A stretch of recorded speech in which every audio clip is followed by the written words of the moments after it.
हर बार कांग्रेस की नैया क्यों डूब जाती है?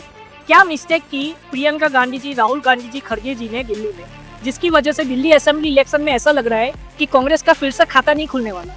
पिछले 2 असेंबली इलेक्शन में तो कांग्रेस का खाता नहीं खुला था, ये बार भी ऐसा ही लग रहा है कि कांग्रेस का शायद खाता नहीं खुलेगा। अभी तक रिजल्ट नहीं आया, लेकिन अगर आप एग्जिट पोल देखो तो एग्जिट पोल में कांग्रेस को पूरी तरीके से नजरअंदाज किया जा रहा है। मतलब कि कांग्रेस की एक भी सीटें नहीं आ रही है, और अगर कांग्रेस को कोई सीटें दे भी रहा है एग्जिट पोल में तो वो 1 या तो 2 सीटें दे रहा है। मतलब कि कांग्रेस की ये बार भी कोई सीटें आने नहीं वाली। अब हमको ये जानना होगा कि कांग्रेस ने क्या मिस्टेक कर दी वापस। जैसे हरियाणा में कांग्रेस जीतने वाली थी, लेकिन जीती हुई बाजी हरियाणा में कांग्रेस हार गई, वैसी ही चीज सेम दिल्ली में हुई। दिल्ली में लोकसभा इलेक्शन अगर आप देखोगे तो कांग्रेस और आम आदमी पार्टी मिलकर लड़े थे, लेकिन एक भी सीट इंडिया अलायंस के खाते में नहीं आई दिल्ली लोकसभा इलेक्शन में।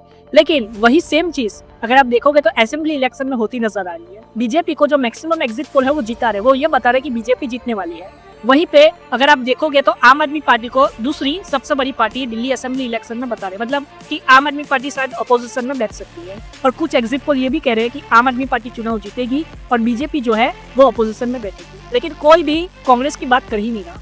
कांग्रेस शीला दीक्षित जी के टाइम पे कांग्रेस ने जो रूल किया था वो कांग्रेस का सुपड़ा साफ होता दिख रहा है ये बार के दिल्ली असेंबली इलेक्शन में। कांग्रेस की बहुत सारी मिस्टेक है। सबसे पहली मिस्टेक कि कांग्रेस के पास कोई भी लोकल लीडर नहीं है। अब आप बोलोगे बीजेपी के पास भी तो नहीं है, लेकिन बीजेपी के पास एक ब्रह्मास्त्र है जिसे कहते हैं नरेंद्र मोदी जी।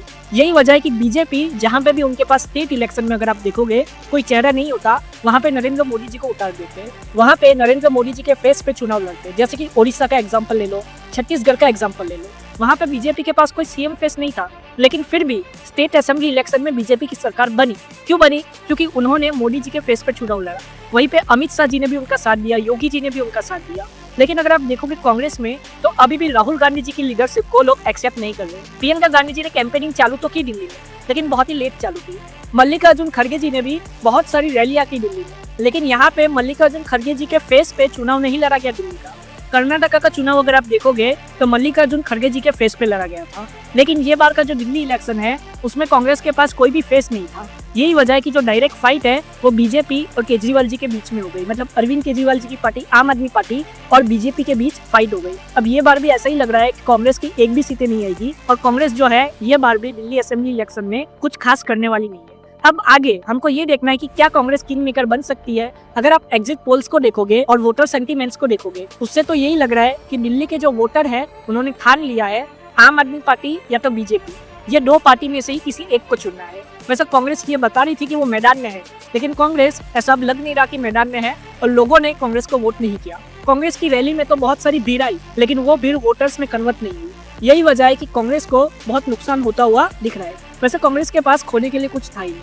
अब ये देखना होगा कि कांग्रेस ने जो अपना वोटर टर्नआउट है वो बढ़ाया है या नहीं बढ़ाया। पिछले 2 असेंबली इलेक्शन में कांग्रेस के पास एक भी सीटें नहीं थी। अगर ये बार भी कांग्रेस के पास एक भी सीटें नहीं आती तो कांग्रेस के लिए ये एक बहुत ही बड़ा झटका होगा, क्योंकि दिल्ली जो है वो हमारी इंडिया का कैपिटल है। अगर वहाँ पे कांग्रेस की एक भी सीटें नहीं होती असेंबली में और लोकसभा में भी, तो ये कांग्रेस और अपोजिशन के लिए एक बहुत ही बड़ा झटका है।